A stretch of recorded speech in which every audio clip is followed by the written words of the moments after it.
Hello guys, welcome to my channel. So in this video I'll be basically talking about the first week of course 1, which is neural networks and deep learning by deeplearning.ai on Coursera. So in this video I'll be talking only about introduction to deep learning, how Andrew Ng talks about the beginning of deep learning, the base, which is neural networks. uh, some of you all who have learned from his previous course machine learning on Coursera, you have seen that there was a regression problem which was taught in theory and also in coding, which was the housing price prediction. So he starts this course of deep learning by saying that you can solve this also using a single neuron neural network. It can be modeled in that way, and the graph is shown, and then he says that you can uh, model it using a rectified linear unit, because the houses won't have negative prices, so there was no use of going below the x-axis. The graph is of price versus size. Okay, and we have to predict the price given the size of a house. So that's how the ReLU function, rectified linear unit, was shown.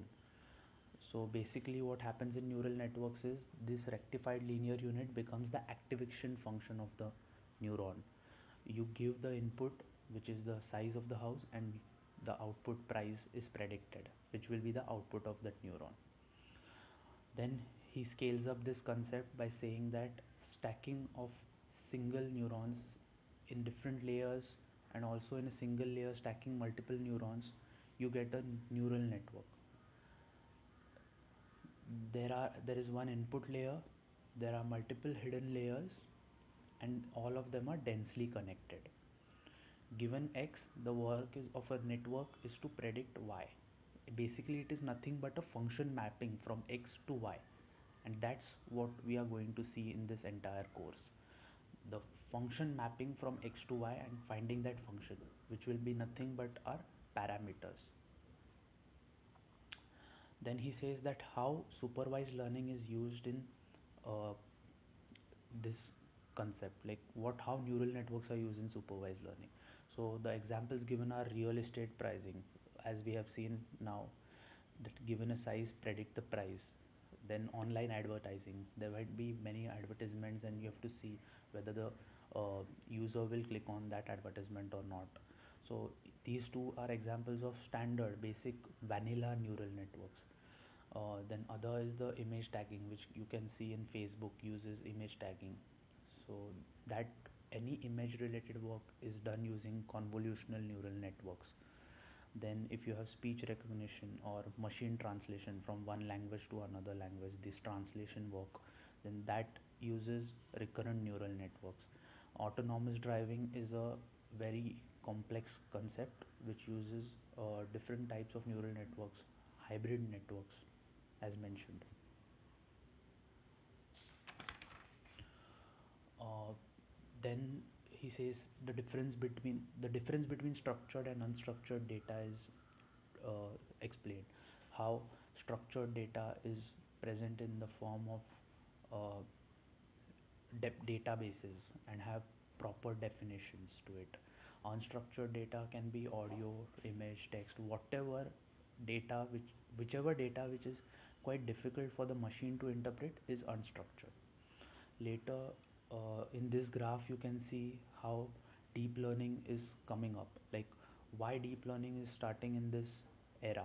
Why hasn't deep learning been in focus for the past uh, 50 years or so basically the abundance of data and the increase in computing power is the main reason behind deep learning's increase in this field. So this graph on its y-axis has performance, which can be the accuracy of a model, and on the x-axis we have amount of labeled data. In the left zone you can see that there is not much increase in the difference in increase between either the traditional algorithms or neural networks. This is because you can increase your accuracy, you can increase your performance based upon the feature handling techniques. But after this left zone, whatever happens because of data abundance. Basically, if you have more data, you increasing the size of neural network and increasing the amount of data will give you superb results. Then he goes on to explain what is the problem with the sigmoid function, why we are using the ReLU function. Basically, looking at the sigmoids graph, you can understand that sigmoid function tapers on its ends, right? So the derivative is nearly zero on those ends. And later in this course, you'll see that for optimization we use gradient descent. In that we compute the derivatives. So when it is tapering, the graph is tapering, the derivative at ends is zero, and so the learning of parameters happens at a very slower rate. Now you will see why fast computing is required. This is the chart of iterative chart between idea, code and experiment. So if you have higher computing powers, you can implement more ideas, and like more brainstorming happens and you can implement a more number of different ideas, code them, experiment them. If there is any changes, make them again, take the new idea, code it. So that's all. I request you all to watch the uh, series of superheroes in deep learning. In this first week, we had Sir Geoffrey Hinton speaking about his experience. So please watch that. I would like to end my talk over here. If you have any doubts, just comment it below. If you have anything about this lecture, comment it below. I'll revert back as soon as possible. Thank you.